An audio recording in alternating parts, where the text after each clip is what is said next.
All right, free fall and air resistance. So here we got a mouse wearing clothes and an elephant.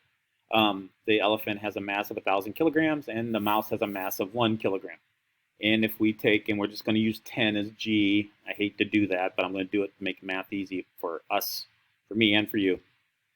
If I take 1,000 times 10, force of gravity is 10,000, and the force of gravity on our mouse is 10 newtons.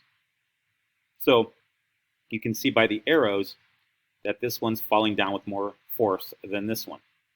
But if I want to find the acceleration, if I take the net force, which is 10,000, and divide it by the mass 1,000, I get an acceleration of 10.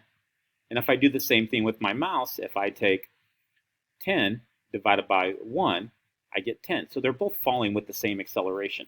So free fall is the same for both, and we've talked about this. But here it is mathematically using arrows and everything that we've been doing, and we're still proving it true, okay? That they're both falling with the same acceleration, even though the forces are different.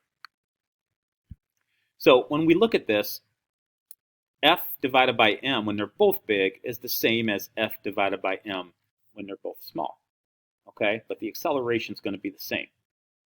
And that's important to understand in free fall. So let's look at a couple of different diagrams. Here we have this diagram when you jump out of a helicopter with a parachute, right? Because that's what this thing is, it's a parachute. And you're in free fall before you really, it's right after you jump off. And the only thing acting on you is your force of gravity, your weight. As you fall, the air gets greater. The air speeds up as you fall down. And you can see that you start to decelerate a little bit because of air resistance, right? Your net force gets smaller as you go on the way down, so you accelerate less. In fact, you get to a point where it gets even better and you start to go slower until you reach this point where air resistance is equal to the force of gravity. Now, it does not mean you stop in midair, but what it does mean is instead of accelerating downward, as you are in all these other diagrams, these balanced forces mean you're falling at a constant velocity. So this constant velocity has a term, and the term where you're going as fast as possible when gravity and air resistance are equal is called terminal velocity. And that's what we reach here. We reach terminal velocity.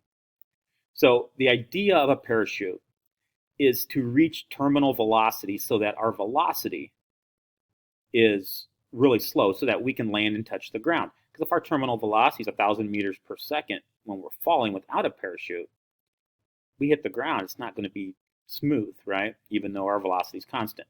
But if we can make our terminal velocity manageable to where we have a terminal velocity that we can land on, then we can use the parachute and land. So the idea of the parachute is to increase this air resistance so that we can have a really, really small terminal velocity.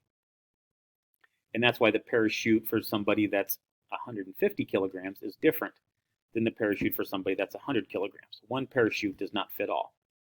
So when you skydive, if you ever choose to, make sure you get a parachute that matches your body.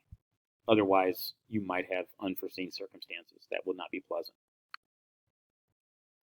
That is terminal velocity and free fall.